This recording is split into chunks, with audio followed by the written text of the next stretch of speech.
여호와 하나님의 임재하심을 영접하기 위하여 우리 다 함께 자리에서 일어나시기를 바랍니다.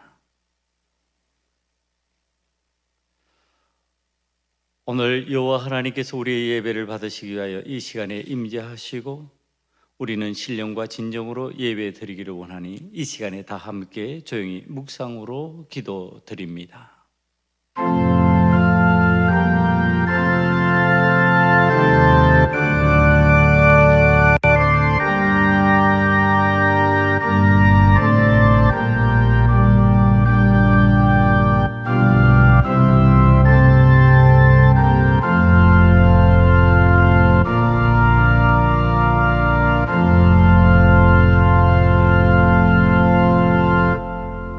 내가 나의 침상에서 주를 기억하며 새벽에 주의 말씀을 작은 소리로 읊조릴 때에 하오리니 주는 나의 도움이 되셨음이라. 내가 주의 날개 그늘에서 즐겁게 부르리이다. 나의 영혼이 주를 가까이 따르니 주의 오른손이 나를 붙드시거니와 나의 영혼을 찾아 멸하려 하는 그들은 땅 깊은 곳에 들어가며 칼의 세력에 넘겨져 승냥이의 먹이가 되리이다. 왕은 하나님을 즐거워하리니 주께 맹세한 자마다 자랑할 것이나 거짓말하는 자의 입은 막히리로다. 아멘.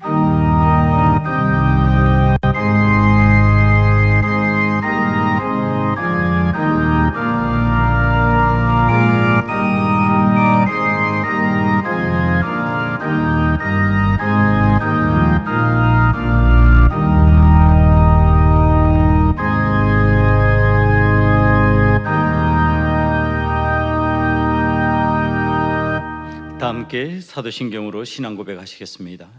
전능하사 천지를 만드신 하나님 아버지를 내가 믿사오며 그 외아들 우리 주 예수 그리스도를 믿사오니 이는 성령으로 잉태하사 동정녀 마리아에게 나시고 본디오 빌라도에게 고난을 받으사 십자가에 못 박혀 죽으시고 장사한 지 사흘 만에 죽은 자 가운데서 다시 살아나시며 하늘에 오르사 전능하신 하나님 우편에 앉아 계시다가 저리로서 산자와 죽은 자를 심판하러 오시리라. 정령을 믿사오며 거룩한 공예와 성도가 서로 교통하는 것과 죄를 사하여 주시는 것과 몸이 다시 사는 것과 영원히 사는 것을 믿사옵나이다. 아멘. 다 함께 자리에 앉으셔서 찬송가 484장 찬송으로 하나님께 영광을 돌리겠습니다.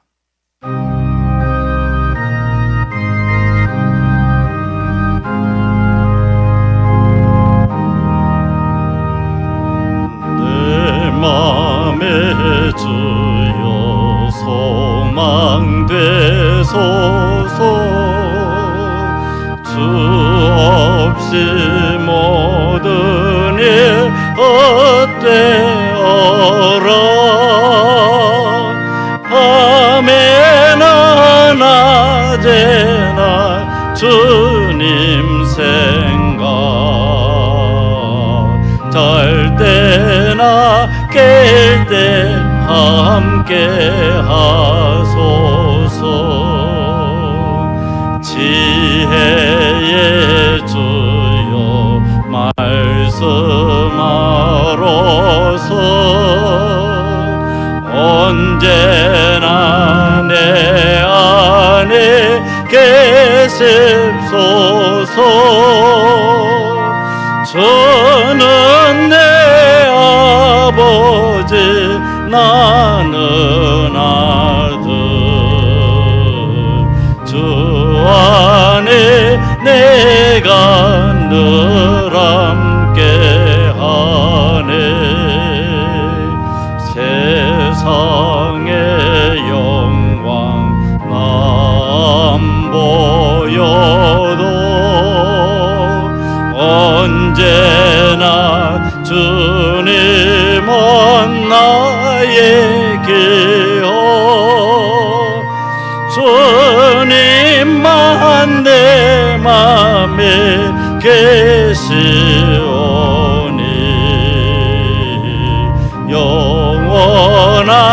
주님 참 귀하소라. 영원한 주님 내 승리의 주, 하늘의 기쁨을 주옵소서. 어떠한 고난이 닥쳐와도 만유의 주여 소망 되소서.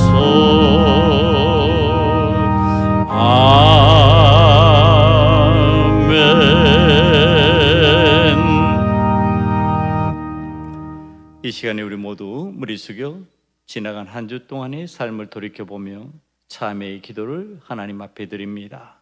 다 함께 조용히 소리내어 통성으로 기도드리겠습니다.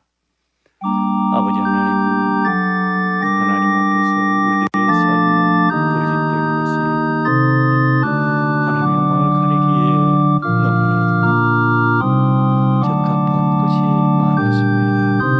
하나님께서는 우리에게 긍휼과 은혜로 다하여 주셨으며 하나님께서는 우리와 더불어 이 모든 것을 결정하고 판단할 수 있는 기능을 허락하여 주셨습니다.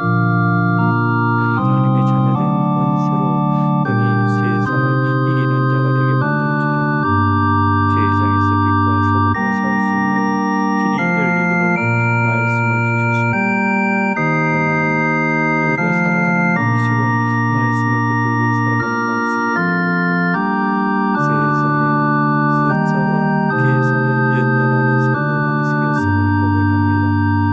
주여, 우리들이 말씀을 붙들고 살아가는 자가 되게 하시오니 여호와 하나님 영광의 합동 위에 쓰임받는 믿음의 자녀 되게 하시소. 아버지 하나님께서 원하시는 삶의 방식을 받아들이는 하나님의 자녀된 하나님의 사람 되게 만들어 주시옵소서. 주의 은혜와 긍휼을 저희 깨닫고 있사오나 그 긍휼의 은혜에 감사하지 못하고 불안해하고 염려하며 세상의 삶의 즐거움을 따라 방탕하며 아버지 내가 누리고자 하는 욕심을 따라 움직였음을 이 시간에 고백하오니 주여 우리의 허물된 모습들, 어리석은 모습들을 용서하여 주시옵소서. 예수님 이름으로 감사하며 기도드리옵나이다. 아멘.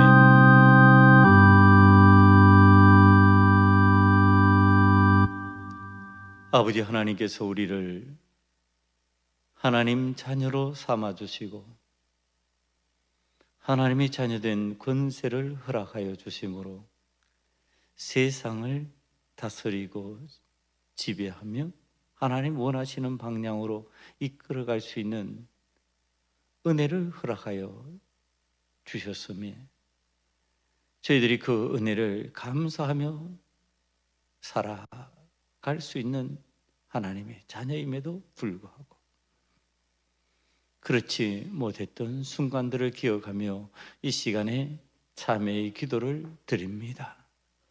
아버지 하나님께서 우리들을 사랑하여 주셔서 말씀을 주셨고 말씀으로 인하여 위로와 평안을 주셨건만 우리는 그 말씀을 가슴에 담고 말씀을 쫓아 사는 것이 아니라 세상의 숫자 노름을 따라서 세상이 계산하는 계산 방식을 따라서 살다가 하나님 앞에서 실패와 낭망을 경험한 때가 있었음을 고백합니다.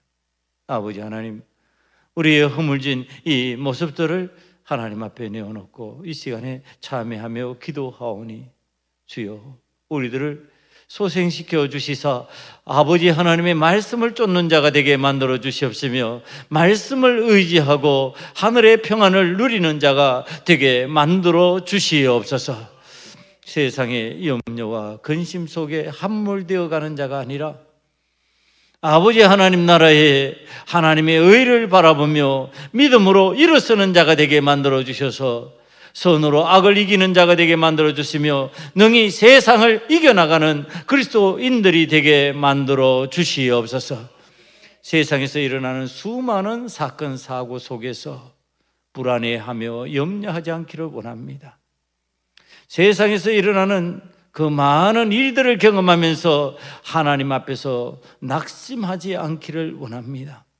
아버지 하나님께서 주신 은혜가 얼마나 큰지 그 은혜 앞에서 감사하며 기뻐하며 행복해하는 그리스도인들이 되기를 원하오니 주여, 오늘 또 하나님의 말씀으로 저희들을 가르치시고 훈육하여 주시사 하나님께서 주신 하늘의 은혜와 평안이 저희들의 마음속에 차고 넘치게 만들어 주시옵소서.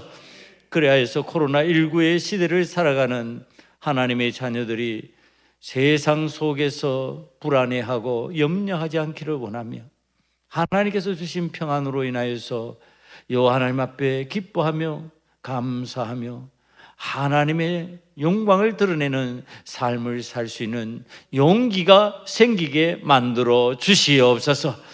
오늘 또 예배하는 자들마다 하나님께서 도와주시고 붙들어 주셔서 저들의 입술에 감사가 넘치게 만들어 주시고 저들의 삶에 기쁨이 넘치는 삶이 되게 만들어 주시며 하나님 앞에 신령과 진정으로 예배드리는 자의 행복을 체험하게 만들어 주시옵소서. 아버지 하나님, 저들의 삶에 하나님께서 일일이 간섭하여 주시되 저희들이 원치 아니하는 삶을 하나님께서 아버지 하나님이 다 아시오니 하나님께서 저들이 원치 않는 삶이 하나님 원치 않는 삶의 모습이 되게 만들어 주시고 저희들이 원하는 삶의 모습이 하나님 원하시는 삶의 모습이 될 수 있도록 도와주시옵소서. 아버지 하나님, 그래서 직장에서든지 가정에서든지 어디에서든지 믿음으로 승리하는 하나님의 사람들 다 되게 만들어 주시옵시며 오늘 또 예배 드림이 아버지 하나님 앞에서 기뻐하며 즐거워하는 삶의 방식이 되게 만들어 주셔서 하나님 앞에 참으로 예배하는 자의 즐거움과 아버님의 기쁨을 체험하는 이 시간 되게 만들어 주시옵소서.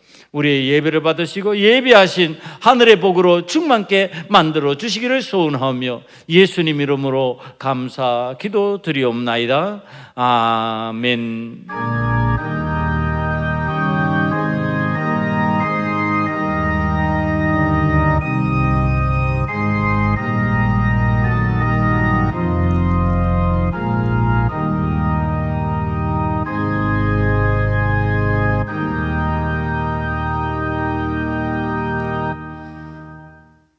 오늘 하나님께서 우리들에게 준비해 주신 말씀은 누가복음 21장 34절에서 38절 말씀입니다.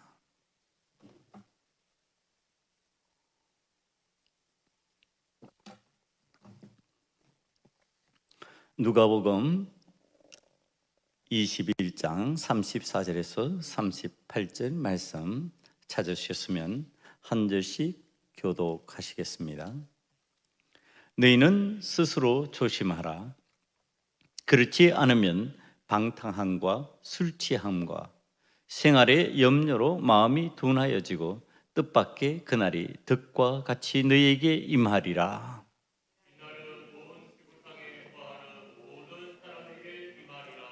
이러므로 너희는 장차 올 이 모든 일을 능히 피하고 인자 앞에서 서도록 항상 기도하며 깨어 있으라 하시니라.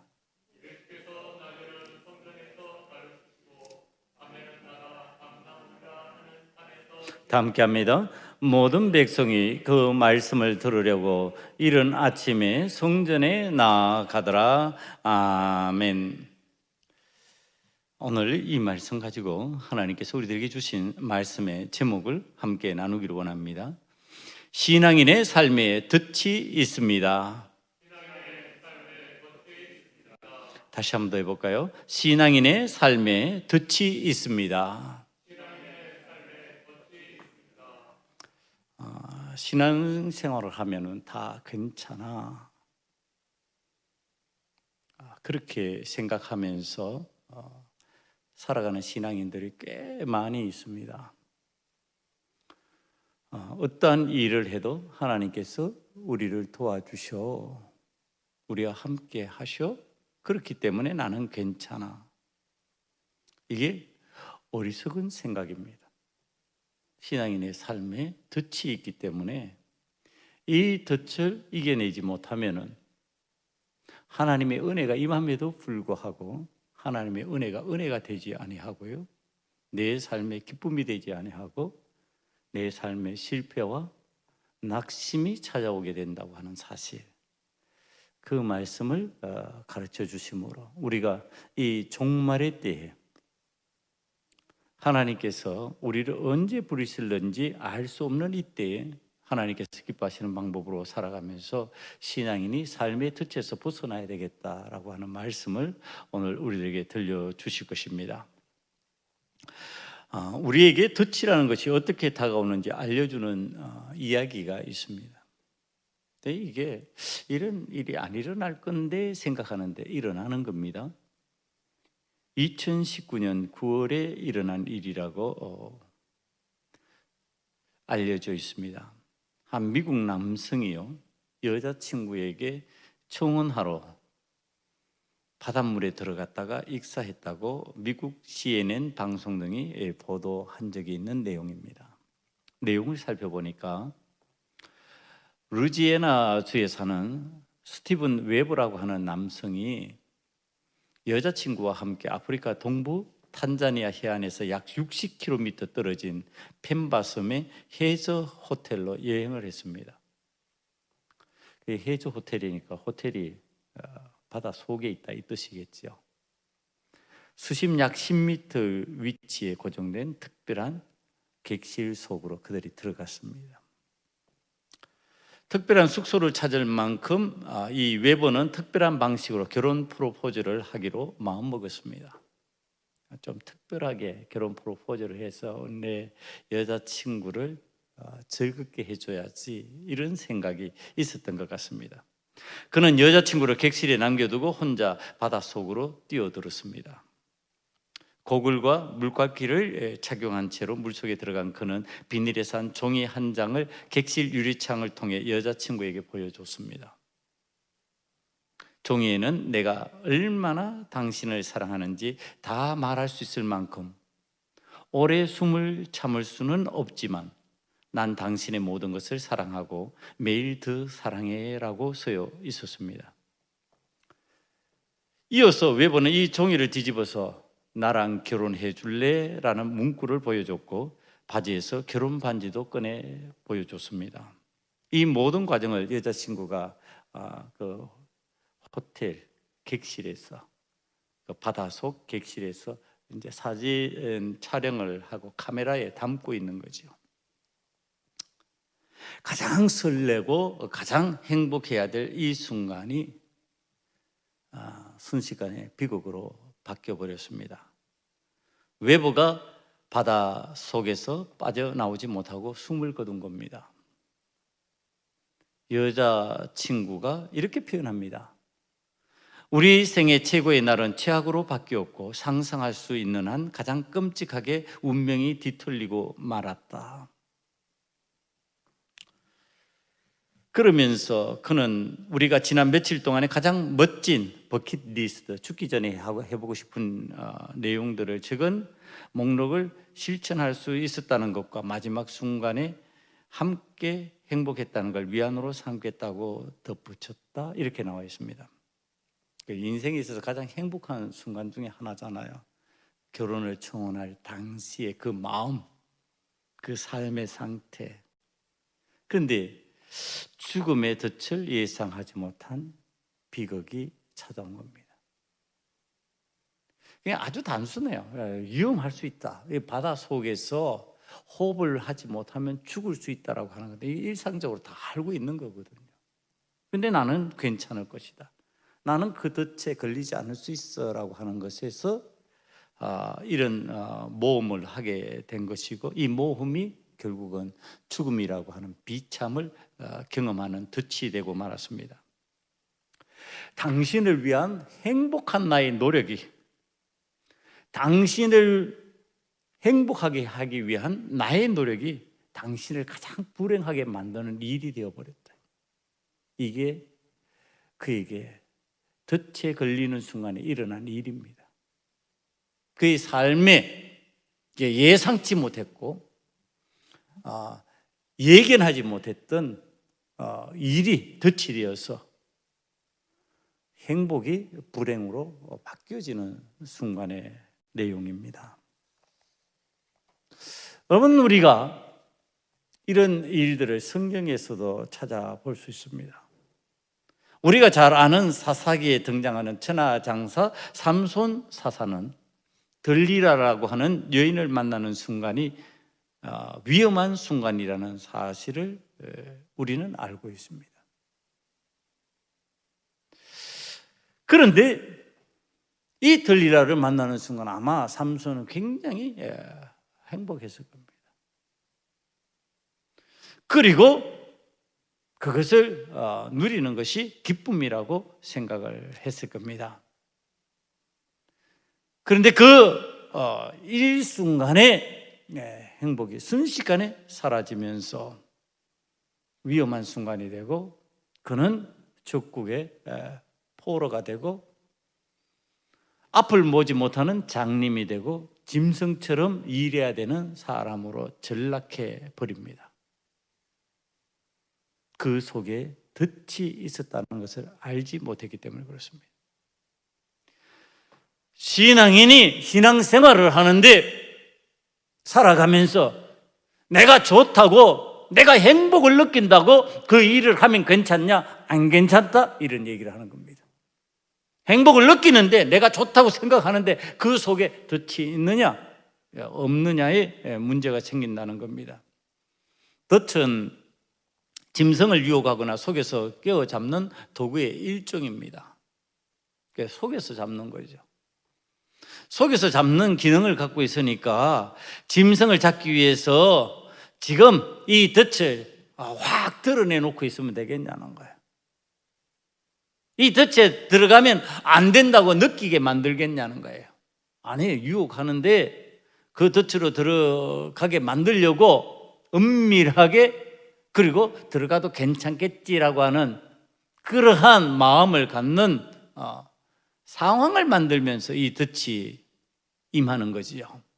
그래서 목적을 달성해내는 겁니다. 신앙인이 신앙생활을 하면서 하나님 기뻐하시는 삶을 살려고 하면 참 좋은 일이요. 하나님께서 보시기에 좋아하실 것입니다. 근데 그걸 그냥 두겠냐는 거예요.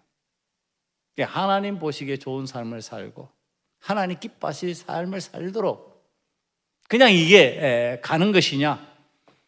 그러나 하나님의 반대편에 있는 사단은 그것을 동의하겠느냐? 부동의하죠. 싫어하지요. 거부하지요. 그래서 사단은 덫을 놓습니다. 그 이야기, 사단이 덫을 놓는 것. 하나님은 기뻐하시는데 하나님은 좋아하시는데 사단은 덫을 놓고서 한번 노려보자라고 하는 이야기가 욥기서에 등장합니다.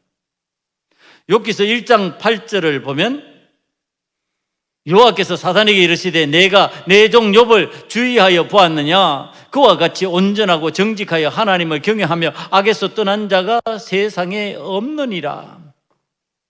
사단에게 욥의 신앙을 인정하시면서 자랑스러워하시는 하나님 아버지의 마음 속에는 욥에게 어떻게 해주고 싶을까요? 야, 이거 참 사랑스럽다. 야, 참 좋다. 모든 것을 다 해주고 싶지 않겠냐 말이에요. 그게 실제적으로 그랬다고 성경에 나와 있습니다. 욥은 하나님 주신 은혜로 세상에서 부자였고요. 하나님께서 주신 은혜로 10자녀를 둔 다복한 가정의 가장이었습니다. 그랬더니 그런 좋은 신앙인이라면 하나님께서 그렇게 인정하시는 신앙인이라면 욥에게 덫을 한번 놓아보자고 사단이 하나님 앞에서 제안을 합니다. 덫에 걸리는지 안 걸리는지.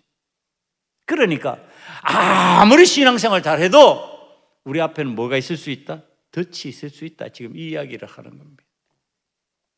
욥과 같이 하나님이 인정하시는 특출난 신앙인이라 할지라도 그 앞에 덫은 놓을 수 있다. 지금 그 이야기를 욥기서가 해주는 겁니다.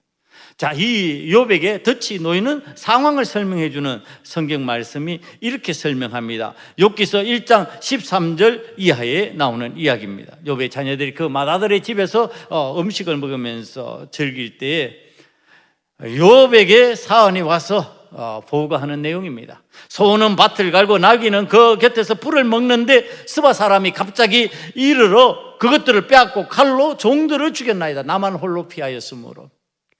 굉장히 긴박한 상황이었다는 거죠. 나만 홀로 피하였다, 이런 표현이. 다른 사람을 피하게 할 수가 없었다. 나 혼자서 피할 수밖에 없는 그런 상황이었다. 그런데 지금 다 빼앗기고 다 죽었습니다. 어떻게? 스바 사람이 갑자기예요. 그 다음에 보니까 16절에 그가 아직 말하는 동안에 또 한 사람이 와서 보고를 합니다. 불이 하늘에서 떨어져서 양과 종들을 살라버렸나이다. 얼마나 긴박했던지 나만 홀로 피하였나이다. 또 이렇게 보고합니다. 그가 아직 말하는 동안에 17절에 갈대아 사람이 와서 무리를 지어 낙타에게 달려들어 그것을 빼앗고 칼로 종들을 죽였고 나만 홀로 피하였나이다. 지금 상황이 굉장히 급박하게 돌아가는 상황이에요. 갑자기 일어난 일이에요. 그리고 19절로 넘어가면은요, 거친 들에서 큰 바람이 와서 집 내 모퉁이를 치매 그 청년들 위에 무너짐으로 그들이 죽었나이다. 욥의 자녀들이 다 죽어버렸다고 지금 성경이 이야기를 해주고 있는 겁니다. 이것이 덫입니다, 여러분. 자, 지금 이 덫에 걸리느냐 안 걸리느냐의 문제를 한번 보자는 거예요. 사단이 갑자기 순식간에 예상하지 못한 일이 일어났는데 사단이 욥에게 쳐놓은 덫입니다. 지금 신앙적인 덫이 이런 방식으로 우리에게 임한다고 욥기서가 가르쳐주고 있는 겁니다. 갑자기 순식간에 은밀하게 예측하지 못하는 때에 덫은 나에게 놓여진다. 우리 신앙인들에게 덫이라고 하는 것이 드러나서 누구든지 피할 수 있게 그런 방식이 아니라는 거예요. 참 이거에 걸려들면은 견디기 힘든 거죠. 자녀가, 그 사랑스러운 자녀들이 10자녀가 순식간에 다 죽어버렸는데 그 마음이 평안할 리가 있겠냐. 그 많은 재산들이 나에게 있다가 사라져버렸는데 내가 즐거울 수 있겠느냐. 자, 지금 이 일이 왜 일어나고 있다고요? 하나님이 그렇게 만드시고, 아니, 하나님 그렇게 만든 게 아니라 하나님께서 욥을 인정하시고 은혜를 주셨는데 누가 그렇게 만들자고 했다고요? 사단이 그렇게 만들자고 했다고요. 사단의 관계입니다. 성경 전체 말씀을 보면 그건 사단의 계략이요, 사단의 관계라는 것을 알 수가 있습니다. 그게 바로 덫이에요. 이 덫이 신앙인 욥에게 있어서는 그를 망하게 하는 것이었냐? 아니, 덫이 있어도 안 걸리니까 안 망하는 거죠. 자, 신앙인이 덫이 없기 때문에 괜찮다가 아니야. 신앙인이 덫이 있지만 안 걸려야 된다, 이 얘기를 하는 겁니다. 신앙인이라도 덫에 걸릴 수가 있다. 걸리면 여지없이 죽음으로 끌려가는 겁니다. 그 이야기가 아담과 하와에게 등장을 합니다. 사단의 유혹에 덫에 걸렸죠. 선악과로 유혹을 합니다. 그 덫에 걸리는 순간에 이 아담과 하와는 에덴 동산에서 쫓겨납니다. 그리고 그의 삶에 죽음이 찾아왔습니다. 예수님의 제자 가룟 유다가 사단이 던지는 돈의 유혹에 넘어가 버립니다. 그러니까 예수님을 팔아버리고 그리고 끝내는 자살하는 비참을 경험하게 되는 거지. 이 성경에서 가르치는 하나의 원칙이 그 속에 있습니다. 사단이 쳐놓은 덫이다. 하나님께서는 하나님의 자녀들에게 덫을 놓지 않는다는 겁니다. 하나님께서는 은혜를 베푸십니다. 그런데 우리의 삶 속에 덫이라고 하는 것이 찾아오는데 그 덫은 하나님의 은혜로 알지 못하게 만들기 위한 사단의 덫이라는 겁니다. 지금 이 사단이 우리를 죽음으로 끌고 가기 위하여서 덫을 놓는데 여기에 걸린 사람들은 예외 없이 아담과 하와로부터 시작해서 예수님의 제자 가룟 유다에 이르기까지 죽음으로 이른다는 것, 죽음에 이르게 된다고 하는 사실을 성경이 가르쳐주고 있고, 오늘 35절 말씀이 이 말씀을 하고 있습니다. 온 지구상에 거하는 모든 사람에게 임하리라. 덫이 쳐져 있는 그날이 온 세상의 모든 사람에게 다 임하지 예외가 있다. 신앙생활 잘하기 때문에 덫 없다, 너에게는 덫이 다가오지 않는다, 안 그렇다는 겁니다. 아무리 신앙생활 잘해도, 아무리 믿음 좋은 것 같아도 그 앞에는 덫이 놓여진다는 겁니다. 사단이 쳐놓은 덫이 생긴다는 겁니다. 그 덫을 이겨내지 못하면은 사단의 덫에 걸려서 우리는 사단의 이끄는 대로 죽음으로 끌려가게 된다는 말씀입니다. 그러면 오늘 말씀이 우리들에게 어떤 것이 덫이 되어 우리에게 영적 죽음을 갖게 오게 하고 사단의 유혹에 넘어가게 만들어버릴까 가르쳐 주면서 알려주는 내용이 있습니다. 덫의 종류는 참으로 다양하지만 오늘 주님께서 우리들에게 가르쳐 주시는 덫의 내용입니다. 너희는 스스로 덫을 조심하라, 그렇지 않으면 덫에 걸릴 것이다, 이렇게 말씀하시면서 첫 번째 등장하는 단어가 34절의 방탕함입니다. 여러분, 방탕이라고 하는 단어가 우리의 삶에 들어와서 지금 덫이 된다, 이렇게 이야기를 해주고 있는 겁니다. 그 방탕이라고 하는 단어를 하나님 앞에서 묵상을 했죠. 제가 방탕이라고 하는 것을 묵상하면요, 제 머릿속에 빨리 번개가 스치는 것처럼 스치면서 떠오르는 사람이 있습니다. 그 사람은 누가복음 15장 11절 이하에 등장하는 둘째 아들입니다.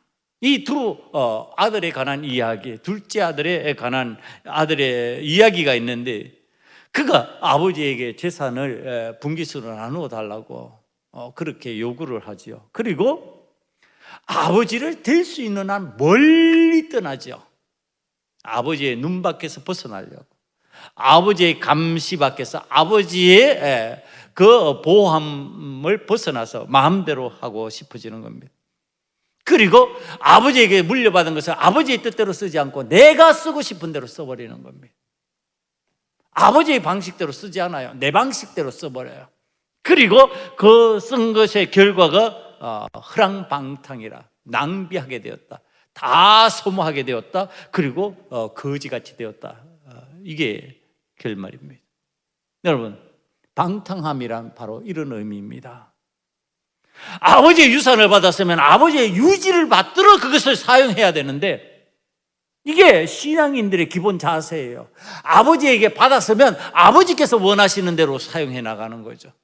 아버지께서 원하시는 대로 사용하지 않고 누가 원하는 대로, 자기가 원하는 대로, 내가 기뻐하는 대로 써버리는 겁니다. 사용해버리는 겁니다. 그리고 그 재산을 낭비해서 망하게 되는 거죠. 여러분, 이게 방탕이에요. 오늘 방탕이라고 그러니까 세상에서 굉장히 나쁜 짓을 하면서, 굉장히 세상에서 원치 않은 짓을 해가면서 살아가는 것을 방탕이라고 생각하는데, 기독교인의 방탕의 의미는요, 아주 간결합니다. 하나님의 뜻대로 사용하지 않는다면, 나에게 주신 아버지 하나님의 뜻대로 내 재능을, 내 기능을, 내 능력을 내가 갖고 있는 것을 사용하지 않는다면 그거 방탕이라고 보는 겁니다. 자기를 만족시키기 위해서, 자기를 즐겁게 만들기 위해서 써버린다면 그 힘이, 그 능력이, 그가 갖고 있는 소유가, 그게 방탕의 덫이 된다고 얘기하는 겁니다. 여러분, 기독교인들이 그래서 사는 것이 정갈해질 수밖에 없는 거예요. 그래서 기독교인이 사는 것이 거룩해질 수밖에 없는 거예요. 그래서 기독교인이 사는 것이 선해질 수밖에 없는 거예요. 방탕으로 들어가면 악해지게 되어 있어요. 방탕으로 들어가면은요, 지저분하고 너저분하게 되어 있어요. 방탕으로 들어가면요, 그 속에는요, 성결함이 없어요. 오늘 우리들이 내가 원하는 방식으로 하나님께서 주신 것을 사용하기 시작하면 그때 벌써 이미 사단의 덫에 걸려든 겁니다. 그래서 우리는 하나님의 뜻대로, 내 아버지께서 원하시는 방식대로 나에게 주신 것을 사용하기 위하여 하나님 앞에 물어야 되는 거죠. 두 번째 사단의 덫에 걸리는 경우를 이야기해 주고 있습니다. 술 취함입니다. 여러분, 기독교인들이 왜 술 취하면 안 되는지를 성경은 명확히 설명해 줍니다. 요즘에는 뭐 웬만한 교단에서도 목회자를 세울 때 뭐 적당히 마시라 뭐 이런 식으로 얘기한다고 얘기들을 하고 있고, 말도 안 되는 소리를 하는 겁니다. 여러분, 목회자의 기준은요 모본이에요. 모본. 본이 되는 거예요. 본이 된다는 것의 의미가 하면 안 된다는 얘기를 하는 겁니다. 그 이야기가 성경에 나와 있어요. 성경의 인류 역사상 온 인류가 멸망을 당하는데 구원받은 딱 한 사람, 한 가정이 있어요. 그게 노아의 가정입니다. 노아라고 하는 사람이 하나님 앞에 의인으로 인정받고 하나님께서 구원해 주실 대상으로 여기시고 하나님의 명령을 순종하여 노아라고 하는 노아의 방주를 만들기 시작합니다. 그 속에서 구원받은 사람이에요. 전 인류가 멸망할 때 구원받은 가족이 되었습니다. 이 노아가 농사를 짓게 되죠. 그게 창세기 9장 20절 이하에 등장합니다. 노아가 농사를 시작하여 포도나무를 심었더니 포도주를 마시고 취하여 그의 장막 안에 벌거벗은지라. 포도농사를 짓는 건 좋은데 그걸 포도주 만들어 가지고 취하여서 장막에 너부러져 있는 거예요.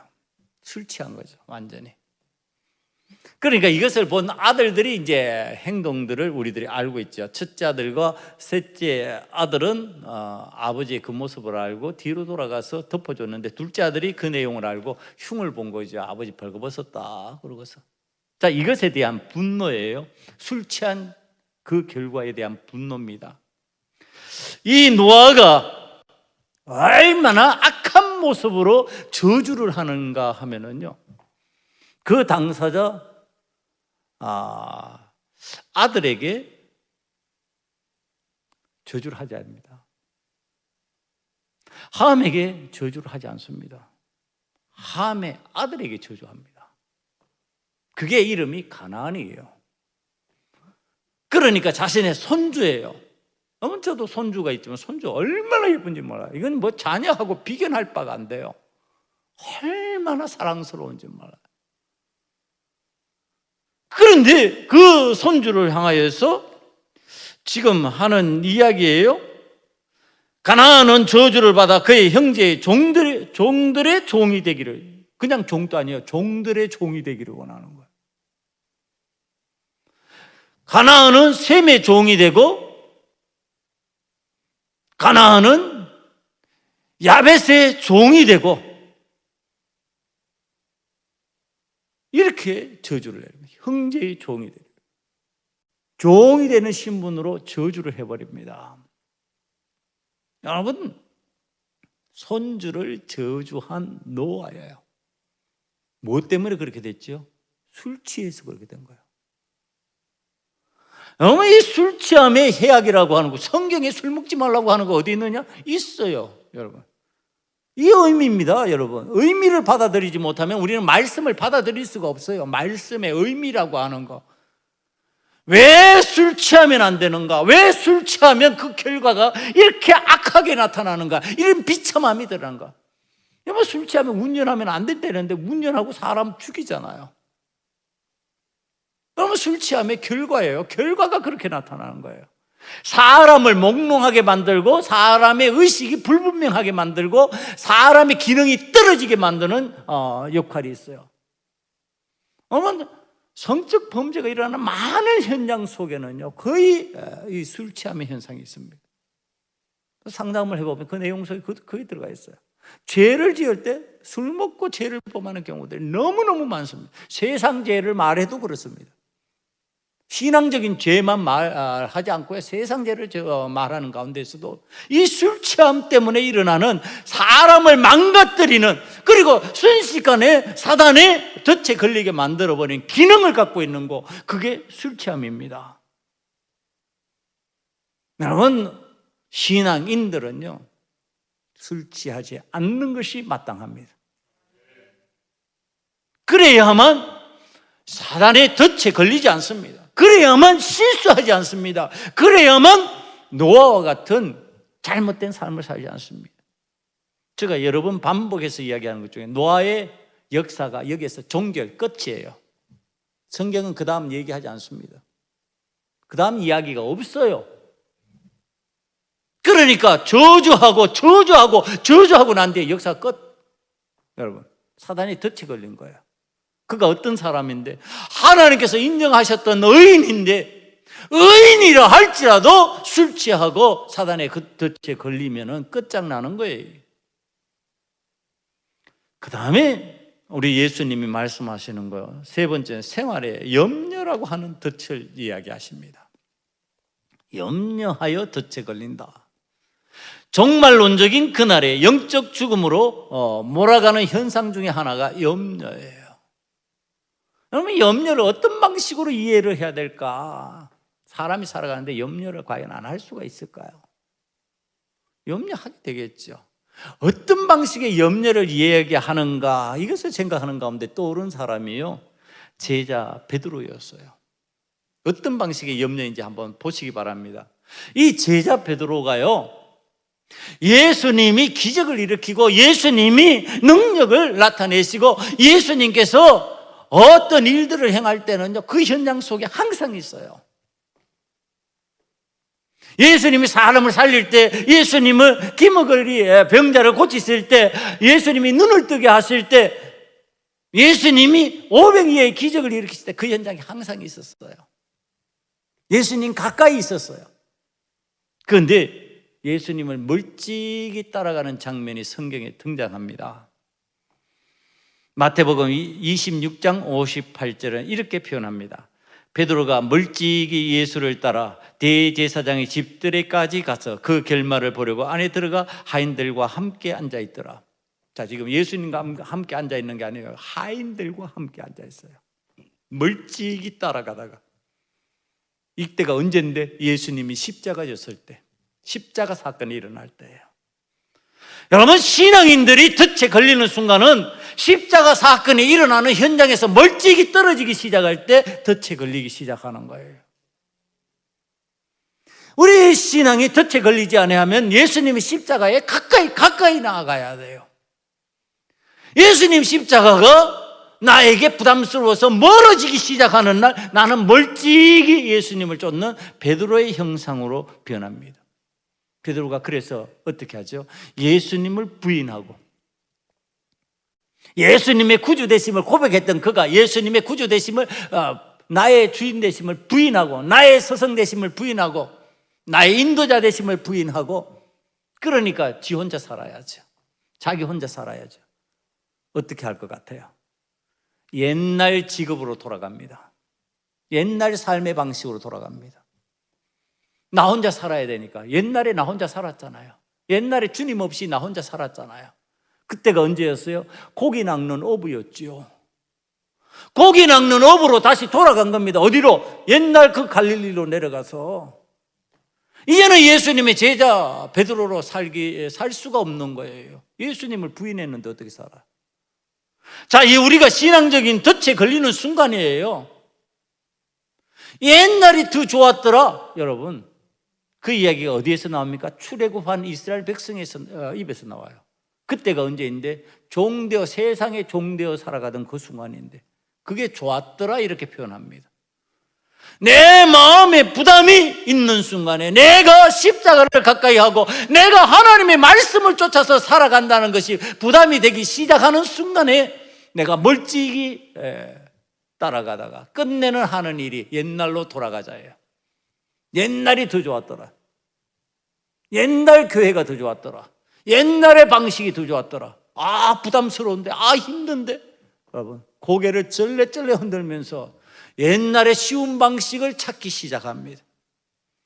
여러분, 그것이 사단의 덫에 걸린 베드로의 모습이었습니다.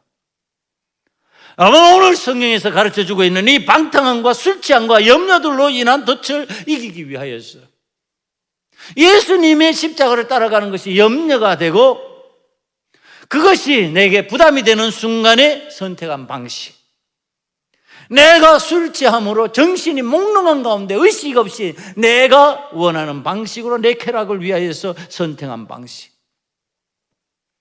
아버지께서 기쁨이 되시는 그것을 위하여서가 아니라 내가 기쁨이 되는 것을 선택하기 위한 방탕함의 방식, 이것을 이기기 위해서 우리가 무엇을 해야 될까? 그것이 36절 말씀에 예수님께서 가르쳐 주시는 방식입니다. 장차올 이 모든 일을 이하여서 너희가 항상 기도하며 깨어 있어라. 여러분, 기도하라는 말은 깨어 있으라는 말과 동의어입니다. 기도하는데 잠자는 사람이 있어요? 잠자면서 기도할 수 있어요? 그건 못하는 일이죠. 잠자면 기도 안 하는 거예요. 예수님이 마지막 겟세마네 동산에서 기도하실 때 제자들이 찾아와서 깨어 있으라 그러잖아요. 잠자면서 기도할 수 없으니까 깨어 있으라 그러는 거예요. 기도하라는 말씀은 깨어 있으라는 말과 동의어예요. 깨어서 딴짓은 할 수 있겠죠. 그러나 기도하면 깨어 있게 되어 있어요. 기도하면서 깨어 있으라. 그래야 신랑으로 오시는 예수님을 맞이할 수가 있다. 깨어있지 아니하면 준비하지 못했으니까 정신 차리지 못하고 맞이하지 못한다. 오늘 우리의 본이 되신 예수님께서 사단의 덫을 피하게 이기시기 위하여서 감람원이라는 기도의 동산으로 올라가십니다. 여러분, 감람원이라고 하는 것이 이 예수님께서 십자가를 지신 겟세마네 동산이에요. 서쪽 기슭에 있는 그것을 겟세마네 동산이라고 그러고, 그걸 감람산이라고 부릅니다. 예수님이 지금 조용한 곳으로 감람원으로 쉬러 들어가셨어요. 가요? 그 속에 들어가서 뭐 하셨을까? 성경이 가르쳐주는 헌지 겟세마네에서 기도, 그 기도를 통해서 우리는 그것이 기도하는 장소라는 것을 압니다. 기도하러 들어가신 거예요. 지금 예수님께서 기도해야 사단의 올무로부터 보호가 된다. 자, 다시 말하면 사단은 누구에게까지라도 덫을 놓으려고 그런다? 예수님에게라도 덫을 놓으려고 그런다. 신앙적으로 깨어있다고 하는 것의 의미가 무엇일까? 신앙인이 신앙인으로서 산다고 하는 것이 무엇일까? 나는 하나님의 은혜를 받아서, 나는 하나님의 은혜를 주셔, 나는 하나님의 은혜 주시기 때문에 다 괜찮아. 이러니까 마구잡이로 막 행동해버리는 거예요. 그게 지금 우리 사회에서 일어나는 현상들이에요. 어떤 행동을 해도 괜찮다. 안 괜찮아요. 덫에 걸리는 거예요. 사단이 덫을 놓고 있는 거예요. 덫에 걸리면 노아도 배울 수 없어요. 처음 사람 아담과 하와도 배울 수 없어요. 예수님의 제자 가룟 유다도 배울 수 없었어요. 심지어는 제자 베드로도 배울 수 없었어요. 덫에 걸리면 그렇습니다. 덫을 피해야만 됩니다. 덫을 이겨내야만 됩니다. 그러기 위한 방법은 하나밖에 없다고 성경이 가르쳐주고 있습니다. 아니, 많은 신앙인들과 상담하면서 얘기하면서 기도하라 그러면요, 그 방법밖에 없냐고. 그 방법밖에 없어요. 그거 외에 아니 맨날 기도하라 그런다. 아니 맨날 기도해야지. 그럼 무슨 방법이 있냔 말이야. 주님께서 가르치신 방법인데, 주님께서 가르치신 방법 외에 무슨 나의 특별한 방법이 있냔 말이에요. 우리 주님께서 완전한 방법을 가르치시는 거예요. 온전한 방법을 가르치시는데 그것이 바로 기도하는 방법이었어요. 사랑하는 성도 여러분, 기도함으로 덫을 피할 수 있는 자가 되시기를 간절히 축원합니다. 사단의 덫을 피하고 믿음으로 승리하여서 지금 방탕함에서 벗어나고 술 취함에서 벗어나고 하나님께서 원치 않은 염려와 근심으로부터 벗어나서 담대한 신앙으로 십자가를 가까이 하고 하나님의 기쁨이 되는 삶의 자리로 나아갈 수 있는 저와 여러분이 되시는 은혜가 이 코로나19의 시대에 임할 수 있기를 간절히 축원합니다. 기도하시겠습니다. 아버지 하나님, 우리가 하나님의 말씀을 듣고 깨달으며 사단의 덫을 피하는 신앙인이 되기를 위하여 항상 기도하며 깨어있는 자가 되기를 원합니다. 믿음으로 승리할 수 있는 소금 언약교회 성도들이 되게 만들어 주시고, 이 덫을 피하여 하나님의 영광을 드러낼 수 있는 하나님의 사람으로 쓰임받게 만들어 주시옵소서. 예수님 이름으로 감사하며 기도드리옵나이다. 아멘. 찬송가 50장 부르시면서 준비한 예물 하나님 앞에 드리겠습니다.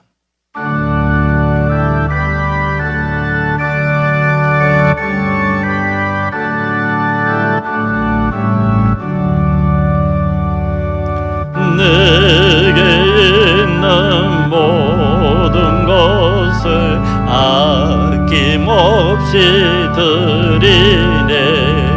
사랑하고 의지하며 주만 따라 살리라. 주께 드리네. 주께 드리네. 사랑하는 구주 앞에 모두 드리네. 내게 있는 모든 것을 겸손하게 드리네. 세상 욕심 멀리하니 나를 받아 주소서. 주께 드리네. 주께 드리네. 사랑하는 구주 앞에 모두 드리네. 내게 있는 모든 것을 주를 위해 드리네. 주의 성령 충만하게 내게 내려주소서. 주께 드리네. 주께 드리네. 사랑하는 구주 앞에 모두 드리네. 아멘.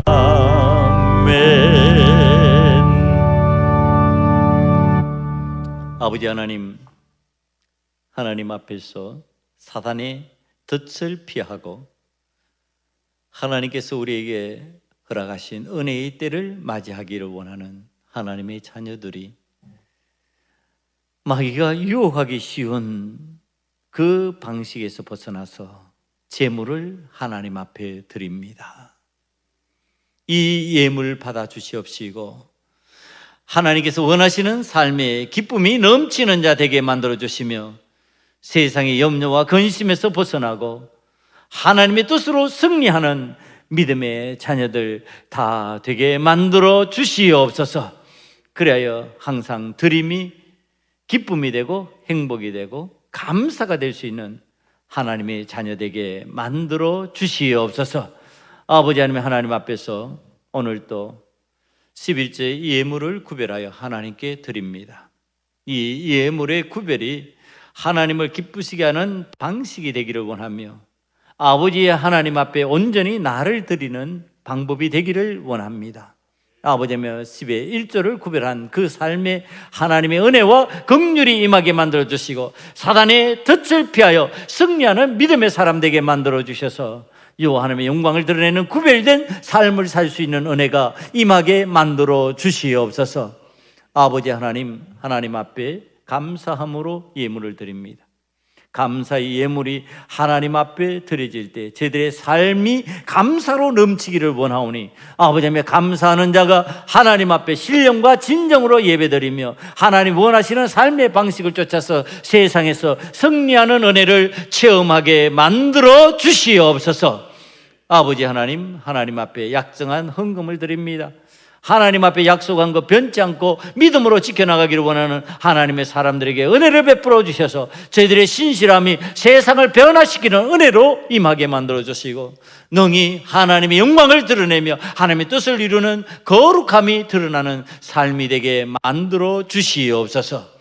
이 예물을 가지고 하나님의 전에 사용할 때 500리의 역사가 나타나기를 원하며 하나님의 영광이 드러나는 은혜가 임하기를 원하오니 주여 복에 복을 더하여 주시옵소서. 예수님 이름으로 감사하며 기도드리옵나이다. 아멘. 교회 소식 알려드립니다. 교회 소식 알려드리기 전에 먼저 얘기하는 것이, 여러분 하나님 앞에 예배드리면서 잘해야 되는 것 중에 하나가 있어요. 그게 뭐냐 하면은 아멘과 할렐루야입니다. 여러분, 아멘과 할렐루야는요, 하나님 앞에서 말씀이 전해질 때 내가 호응하는 방식이에요. 동의합니다. 하나님께 영광 돌립니다. 아멘 할렐루야가 있어야 돼요. 우리 교회는 제가 그렇게 하자고 그러는데도 침묵하는 경향들이 있어요. 뭐 생각을 많이 하시느라고, 생각을 따라가느라고 그런지 모르겠는데 순간순간마다 아멘으로 화답하고 할렐루야로 하나님 앞에 영광 돌릴 수 있는 은혜가 임할 수 있기를 원합니다. 정교인 릴레이 기도 진행되고 있습니다. 자기가 맡은 날에 기도하는 것 잊지 마시고요. 정교인 성경 쓰기 대회가 진행되고 있습니다. 성경 쓰기 하는 일에 게으르지 않기를 원하고요. 이 코로나19 시대에 우리 교회가 할 수 있는 일들을 진행하고 있으니까 하나님 앞에서 열심히 노력해 주시기 바랍니다. 그 다음에 10월 첫째 주부터 예배를 회복합니다. 사실 몇 주 전부터 예배를 드릴 수 있는 환경, 그것이 정치적으로 허락됐지만은 우리는 정치적인 어떤 요구를 따라서 움직여 나가는 것이 아니고요. 하나님께서 원하시는 방법을 따라서 우리가 먼저 하나님 앞에 기도하면서 이 상황에 어떻게 대처하는 게 좋을까를 따라서 하나님 뜻을 따라 예배자가 되기를 원합니다. 그래서 우리 예배를 10월 첫째 주부터 드리는 것이 더 합당하고 좋겠다라고 생각을 했습니다. 다행히 어제, 오늘은 모르겠는데 어제 보니까 50명대 선으로 확 줄어들었어요. 그래서 좋은 결과들이 나기를 바라고요. 교회가 앞서서 모범이 되는 삶으로 나아가기를 원하고요. 세상의 어떤 통치적인 방식이 교회를 지배하고 관리하고 다스려 나가는 것이 아니라 교회가 교회의 방법으로 세상에 영향력을 끼치기를 원합니다. 그래서 하나님 앞에 기도하고 결정한 사안들입니다. 10월 첫 주부터 정상적인 예배를 드리겠습니다. 그래서 예배에 참석해 주시면은 연로하신 어르신들 그동안 예배를 드리지 못해서 힘들어했던 분들 하나님 앞에 기쁨으로 예배 드릴 수 있기를 원합니다. 산상수훈 성경 공부반과 기도 시작반 교육이 영상과 음성으로 진행되고 있습니다. 참여해 주시면 되겠습니다. 주석 가정 예배지가 구역장 카톡을 통해서 전달해 드리고 있습니다. 주석 가정 예배지 인신물이 필요한 분은 교육자실에 문의해 주시기 바라고요. 그리고 교회가 하는 라디오 설교는 CBS 라디오 설교는 새벽 설교는 1분 달까지 진행이 되고요.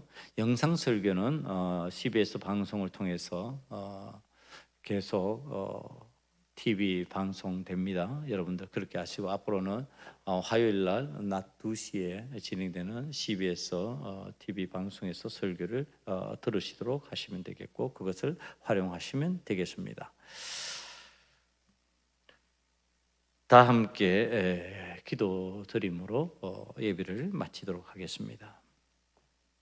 아버지 하나님, 하나님 앞에 예배 드리는 자가 하나님 기뻐하시는 방식으로 예배자가 되기를 원합니다. 아버지 하나님, 세상의 어떤 규칙과 법을 따라서 움직이는 것이 아니라 하나님께서 주신 감동을 따라서 하나님께서 우리에게 요구하시는 바를 따라서 우리가 예배자가 되기를 원합니다.